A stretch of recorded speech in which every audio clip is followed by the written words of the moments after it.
ਅਮਰੀਕੀ ਸਰਕਾਰ ਨੇ 31 MQ-9A ਸੀ ਗਾਰਡੀਅਨ ਅਤੇ ਸਕਾਈ ਗਾਰਡੀਅਨ ਡਰੋਨਾਂ ਦੀ ਭਾਰਤ ਨੂੰ ਸਪੁਰਦਗੀ ਉਦੋਂ ਤੱਕ ਲਈ ਰੋਕ ਦਿੱਤੀ ਹੈ ਜਦੋਂ ਤੱਕ ਨਵੀਂ ਦਿੱਲੀ ਗੁਰਪਤਵੰਤ ਸਿੰਘ ਪੰਨੂ ਦੀ ਹੱਤਿਆ ਦੀ ਸਾਜ਼ਿਸ਼ ਦੀ ਸਾਰਥਕ ਜਾਂਚ ਨਹੀਂ ਕਰਦੀ।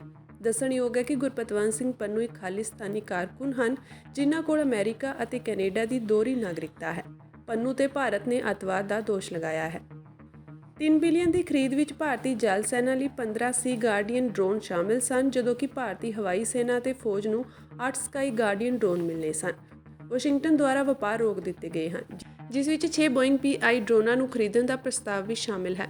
ਹੁਣ ਰੁਕੇ ਹੋਏ ਇਹਨਾਂ ਡਰੋਨਾਂ ਦੀ ਖਰੀਦ ਲਈ ਭਾਰਤੀ ਰੱਖਿਆ ਮੰਤਰਾਲੇ ਦੀ ਅੰਦਰੂਨੀ ਮਨਜ਼ੂਰੀ ਪ੍ਰਧਾਨ ਮੰਤਰੀ ਨਰਿੰਦਰ ਮੋਦੀ ਦੀ ਵਾਸ਼ਿੰਗਟਨ ਦੀ ਰਾਜ ਯਾਤਰਾ ਤੋਂ ਇੱਕ ਹਫ਼ਤਾ ਪਹਿਲਾਂ ਜੂਨ 2023 ਵਿੱਚ ਆਈ ਸੀ। ਤੁਹਾਨੂੰ ਦੱਸ ਦਈਏ ਕਿ ਇਹ ਉਹ ਸਮਾਂ ਸੀ ਜਦੋਂ ਪੰਨੂ ਨੂੰ ਮਾਰਨ ਦੀ ਸਾਜ਼ਿਸ਼ ਕਥਿਤ ਤੌਰ ਤੇ CC-1 ਨਾਮ ਦੇ ਇੱਕ ਭਾਰਤੀ ਸੁਰੱਖਿਆ ਅਧਿਕਾਰੀ ਦੁਆਰਾ ਰਚੀ ਜਾਣ ਦੀ ਖਬਰ ਸਾਹਮਣੇ ਆਈ ਸੀ।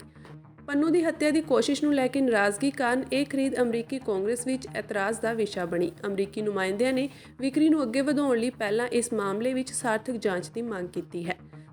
ਸੂਤਰਾਂ ਦਾ ਕਹਿਣਾ ਹੈ ਕਿ ਖਾਸ ਤੌਰ ਤੇ ਅਮਰੀਕੀ ਸੰਸਦ ਮੈਂਬਰ ਨਿਖਿਲ ਗੁਪਤਾ ਨਾਮ ਦੇ ਇੱਕ ਭਾਰਤੀ ਦੇ ਦੋਸ਼ਾਂ ਦੇ ਨਤੀਜੇ ਨੂੰ ਲੈ ਕੇ ਡੂੰਘੇ ਚਿੰਤਤ ਹਨ, ਜਿਸ ਤੇ ਪੰਨੂ ਨੂੰ ਮਾਰਨ ਦੀ ਸਾਜ਼ਿਸ਼ ਰਚਣ ਦਾ ਦੋਸ਼ ਲਗਾਇਆ ਗਿਆ ਹੈ ਅਤੇ ਇਸ ਵੇਲੇ ਚੈੱਕ ਗਣਰਾਜ ਵਿੱਚ ਨਜ਼ਰਬੰਦ ਹੈ। ਲੰਘੇ ਵਰ੍ਹੇ ਦਸੰਬਰ ਵਿੱਚ ਪੰਨੂ ਦੀ ਸਾਜ਼ਿਸ਼ ਬਾਰੇ ਇੱਕ ਸਾਂਝੇ ਬਿਆਨ ਵਿੱਚ 5 ਅਮਰੀਕੀ ਕਾਂਗਰਸ ਮੈਂਬਰਾਂ ਨੇ ਇਹਨਾਂ ਦੋਸ਼ਾਂ ਬਾਰੇ ਬਾਈਡਨ ਪ੍ਰਸ਼ਾਸਨ ਤੋਂ ਇੱਕ ਬਰੀਫਿੰਗ ਪ੍ਰਾਪਤ ਕੀਤੀ ਤੇ ਇਸ ਤੇ ਚਿੰਤਾ ਜ਼ਾਹਰ ਕਰਦਿਆਂ ਕਿਹਾ ਕਿ ਇਸ ਮਾਮਲੇ ਵਿੱਚ ਜ਼ਿੰਮੇਵਾਰ ਲੋਕਾਂ ਨੂੰ ਫੜਨਾ ਮਹੱਤਵਪੂਰਨ ਹੈ।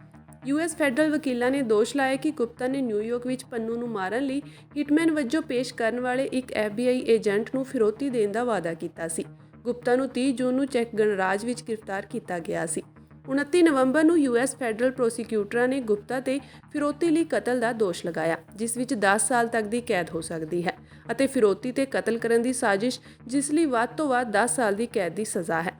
ਭਾਰਤੀ ਅਮਰੀਕੀ ਸੰਸਦ ਮੈਂਬਰਾਂ ਨੇ ਅਮਰੀਕਾ ਭਾਰਤ ਭਾਈਵਾਲਾ ਨੂੰ ਨੁਕਸਾਨ ਦੀ ਚੇਤਾਵਨੀ ਵੀ ਦਿੱਤੀ ਹੈ ਕਿ ਜੇਕਰ ਨਵੀਂ ਦਿੱਲੀ ਸਥਿਤੀ ਨੂੰ ਸਿੱਧੇ ਅਤੇ ਜਲਦੀ ਹੱਲ ਨਹੀਂ ਕਰਦੀ ਹੈ ਤਾਂ ਇਸ ਦੇ ਸਿੱਟੇ ਚਿੰਤਾਜਨਕ ਹੋਣਗੇ।